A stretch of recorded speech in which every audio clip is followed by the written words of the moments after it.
இஸ்ரேலோட ground invasion லெபனனுக்குள்ளே அவங்க நுழைஞ்சு நடத்தக்கூடிய அந்த ஸ்பெஷல் அட்டாக் இல்லை ஸ்பெஷல் ஆப்ரேஷன் எது வேணும்னு வச்சுக்கலாம். அது இப்போ நடக்க ஆரம்பிச்சிருச்சு. இப்படி நடக்க ஆரம்பித்ததுக்கப்புறமும் இஸ்ரேலோட அந்த ஏரியல் அட்டாக்ஸ்ன்றது லெபனனுக்குள்ளே குறைய ஆரம்பிக்கலை.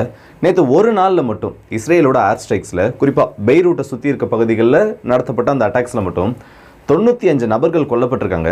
இன்னமும் ஹெஸ்புல்லாவோட தலைவர்கள் எங்கெங்கெல்லாம் இருக்காங்களோ இல்லை ஹெஸ்புல்லாவுக்கு அந்த முக்கியமான உதவிகளை யார் பண்ணிகிட்டு இருக்காங்களோ அந்த அமைப்பு சார்ந்த தகவல்கள் யார் மூலயமா அதிகமாக பரிமாறப்பட்டு இருக்கோ அந்த நெட்வொர்க் எல்லாத்தையும் இப்போ இஸ்ரேல் அவங்களோட ஏர் ஸ்ட்ரைக்கில் நியூட்ரலைஸ் பண்ணிக்கிட்டு இருக்காங்க. இப்போ களத்தில் என்ன நடந்துட்டு இருக்கு, இஸ்ரேலுக்கும் லெபனனுக்கும் நடுவில் என்ன விதமான பிரச்சனைகள் இப்போ போயிட்டு இருக்குன்னு எல்லாத்தையும் நம்ம இந்த பதிவில் பார்த்துலாம். ஸோ வாங்க வீடியோக்குள்ள போயிடலாம். நான் உங்களை தாம்புகிருஷ்ணன், டிபி ட்ரெண்டிங்.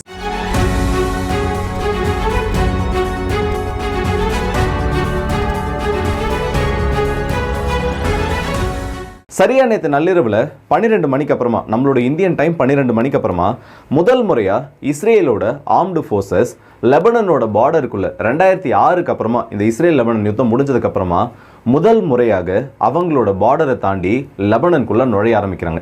ஏற்கனவே இஸ்ரேலோட ஸ்பெஷல் யூனிட்ஸ் சிறப்பு படைகள் லெபனனுக்குள்ள போயிருந்ததுனால இன்டெலிஜென்ஸ் கேதரிங்ன்றது இந்த இடத்துல அதிகமாக இஸ்ரேலுக்கு கிடைக்கப்பட்டது.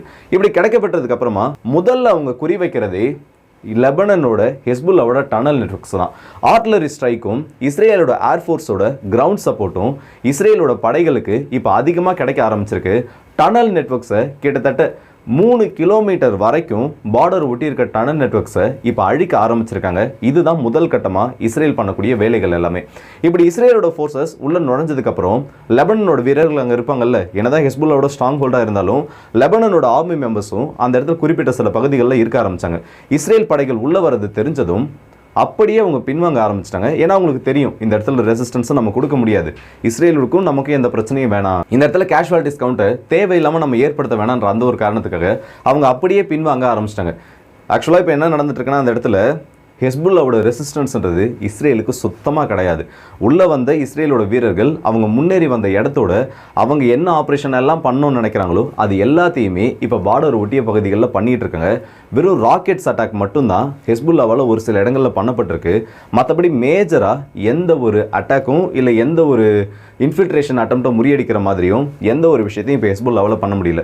இப்போ இந்த மாதிரி சம்பவங்கள், ஏன்னா லெபனனுக்குள்ளே இஸ்ரேல் இப்போ நுழைஞ்சிட்டாங்க. நுழைஞ்சதுக்கப்புறமா அவங்க என்ன பண்ணுவாங்கன்றது எல்லா நாடுகளுக்குமே தெரிஞ்ச விஷயம் தான். இப்போ உள்ள நுழைஞ்சவங்க ஐடிஎஃபோட டெம்பரரி பஃபர் ஜோன் அந்த இடத்துல கிரியேட் பண்ணுவாங்க.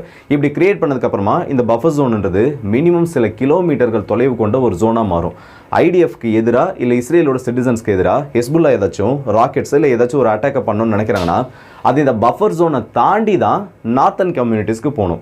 இப்போது பார்டர்லேருந்து ஃபயர் பண்ணி டேரெக்டாக நார்த்தன் கம்யூனிட்டிஸை அடிக்கிறதுக்கும் நடுவில் ஒரு 4லேருந்து 5 கிலோமீட்டர் இல்லை இன்னும் கொஞ்சம் தூரம் கூட வச்சுக்கோங்க, அப்படி ஒரு பஃபர் ஜோனை கிரியேட் பண்ணிவிட்டு அதை தாண்டி ஒரு ராக்கெட் வரப்போ இங்கே இருக்க டிஃபென்ஸ் மெக்கானிசம் மூலயமா இல்லை இங்கே இருக்க ட்ரூப்ஸ் மூலயமா அதை நியூட்ரலைஸ் பண்ணுறதுனால நார்த்தன் கம்யூனிட்டின்றது இந்த இடத்துல சேஃப் ஆகும். இஸ்ரேல், ஹெஸ்புல்லா நடுவில் இந்த பஃபர் ஜோன், பார்டரை தாண்டி இருக்கக்கூடிய பஃபர் ஜோன். ஸோ இந்த ஜோனை தாண்டி எந்த ஒரு அட்டாக்ஸும் நார்த்தன் பகுதிகளுக்குள்ளே வராதுன்றதை உறுதிப்படுத்துறதுக்காக தான் இப்போ இப்படி ஒரு முயற்சியில் இஸ்ரேல் இறங்கியிருக்காங்க. ஆனால் இஸ்ரேலை பொறுத்த வரைக்கும் அவங்களோட சிட்டிசன்ஸை நார்த்தன் பகுதிகளுக்கு திரும்ப கொண்டு வரதுக்கு என்னெல்லாம் அவங்களால பண்ண முடியுமோ எல்லாத்தையுமே பண்ணிகிட்டு இருக்காங்க. ஒரு நாடு தன்னோட இராணுவ வீரர்களை பயன்படுத்தி தன்னோட நாட்டு மக்களை எப்படி காப்பாற்றணுன்றதையும் இஸ்ரேல் அவங்களோட பங்குக்கு இப்போ தெளிவாக பண்ண ஆரம்பிச்சிருக்காங்க. அதுதான் ஒரு உண்மையான விஷயம். இதை சுற்றி நிறைய கருத்துக்கள் மாறுபடலாம். இஸ்ரேல் இதை பண்ணுறாங்க அதை பண்ணுறாங்க, இல்லை இவங்க இந்த இடத்துல அக்ரஸராக இருக்காங்க, நிறைய மாறுபட்ட கருத்துக்கள் இந்த இடத்துல வரதான் செய்யும். ஆனால் இஸ்ரேலை பொறுத்த வரைக்கும் அவங்களோட சிட்டிசன்ஸை பொறுத்த வரைக்கும் 100% அவங்கள ப்ரொடெக்ட் பண்ணுறதுக்கு என்னெல்லாம் பண்ண முடியுமோ அதை அவங்க பண்ணிக்கிட்டு இருக்காங்க. அதை நம்ம ஒத்துக்கிட்டு தான் ஆகணும். இதே மாதிரி மற்ற நாடுகளும் இருந்தாங்கன்னா கண்டிப்பாக எந்த நாடும் அவங்களோட பொதுமக்களை மற்ற நாடுகள் கிட்ட அவ்வளோ ஈஸியாக தூக்கி கொடுக்க மாட்டாங்க. அந்த விஷயத்தை பொறுத்த வரைக்கும் இஸ்ரேல் இப்போ 100% அவங்களோட நாட்டு மக்களுக்காக என்ன பண்ண முடியுமோ அது எல்லாத்தையுமே பண்ணிட்டு இருக்காங்க.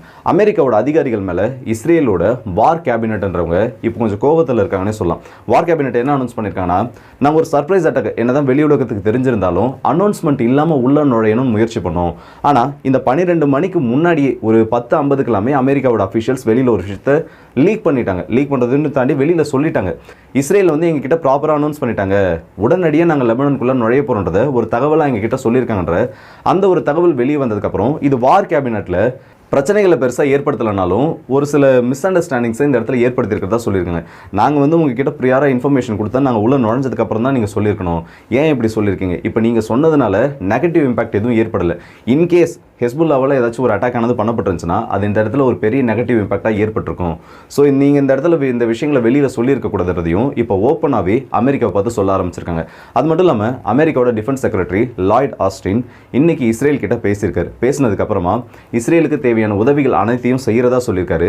இஸ்ரேலுக்கு அமெரிக்கா பேக் சப்போர்ட்டாக நிற்கிறதாகவும், என்ன பிரச்சனைகள் இஸ்ரேலுக்கு வந்தாலும் அதை தவிர்க்கிறதுக்கும் இல்லை அதை தடுத்து இஸ்ரேலுக்கு எந்த ஒரு பாதிப்பும் வராமல் தடுக்கிறதுக்கும் அமெரிக்கா உறுதுணையாக நிற்கின்ற அந்த ஒரு நம்பிக்கையையும் திரும்பவும் கொடுத்துருக்காங்க. இதில் பைடனோட அந்த அட்மினிஸ்ட்ரேஷன் மேலே இப்போ நிறைய விமர்சனங்களானது வைக்கப்படுது. ஏன்னா நேற்று ஒரு இன்டர்வியூவில் அவர் என்ன சொல்லியிருப்பார்னா, சீஸ் ஃபயரை கண்டிப்பாக கொண்டு வர முடியும், சீஸ் ஃபயர் அமெரிக்கா நினச்சாங்கன்னா இந்த இடத்துல இஸ்ரேலோட உதவியோட இம்ப்ளிமெண்ட் பண்ண முடியும்னு ஒரு விஷயத்த சொல்லியிருந்தார். ஆனால் அவர் சொல்லி முடிச்ச அடுத்த 2 மணி நேரத்திலேயே இஸ்ரேல் டைரெக்டாக லெபனனுக்குள்ளே நுழைஞ்சிட்டாங்க.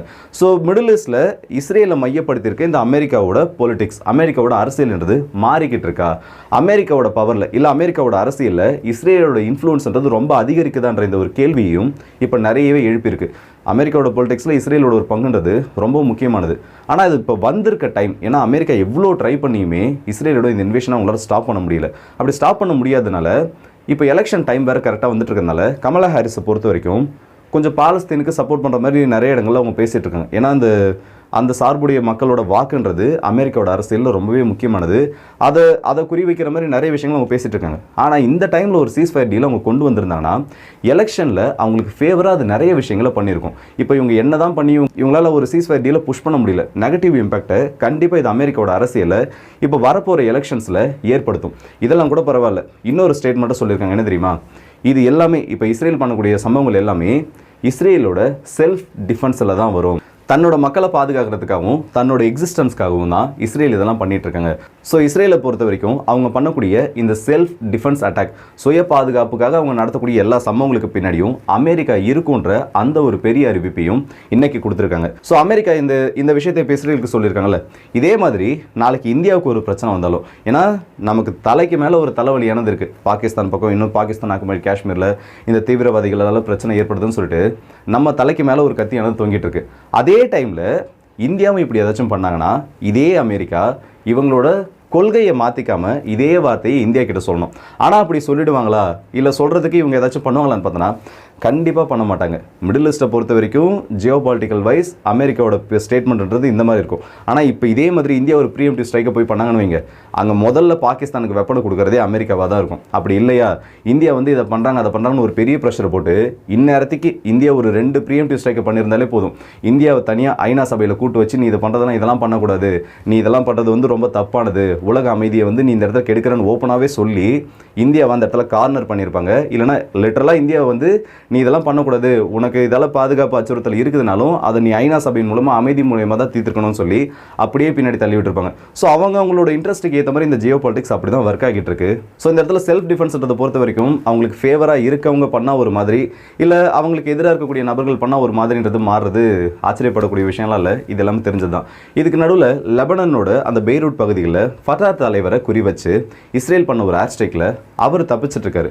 ஆனால் அவரோட மகன்ன்றவர் அந்த இடத்துல கொல்லப்பட்டிருக்கிறதாவும் செய்திகள் நடந்து வந்துட்டு இருக்கு. டமாக்கஸில் ஈரானியன் எம்பசிக்கு ஒரு சில மீட்டர்கள் தள்ளி ஒரு கார் மேலே நேற்று ஒரு டார்கெட்டட் ஸ்ட்ரைக் ஆனது பண்ணப்பட்டதாகவும் ஒரு சில ஃபுட்டேஜஸ் ஆனது இப்போ வெளியில் வந்துட்டுருக்கு. ஆனால் அது இன்னும் வெரிஃபை பண்ணப்படலை. ஈரான் வந்து ஒருவேளை ஈரானியன் எம்பசியில் ஒர்க் பண்ணுற யாரையாச்சும் குறி வச்சாங்களா இஸ்ரேல், இல்லை வேறு ஏதாச்சும் பிரச்சனை நடந்துட்டு இருக்கான்றது தெரியல. ஒரு டார்கெட்டட் ஸ்ட்ரைக் மட்டும் இப்போ டமாக்கஸ் பக்கத்தில் நடந்திருக்கு. அதே மாதிரி சிரியாவில் இருக்கக்கூடிய ஈரான் ஆதரவு படைகள் நேற்று திரும்பவும் அமெரிக்காவோட ட்ரூப்ஸ் மேலே ஒரு அட்டாக்கை பண்ணுறதுக்கு ட்ரை பண்ணியிருக்காங்க. ஆனால் இதில் யாரும் திரும்ப ஹர்ட் ஆகலைன்றதையும் அமெரிக்கா திரும்ப இங்கே அவங்களோட ஒரு ஸ்டேட்மெண்ட்டில் கன்ஃபார்ம் பண்ணியிருக்காங்க. மிடில் ஈஸ்ட்டில் எந்த ஒரு விஷயம் நடக்கூடாதுன்னு நினச்சிட்டு இருந்தாங்களோ அது இப்போ லிட்டரலாக நடந்துட்டுருக்கு.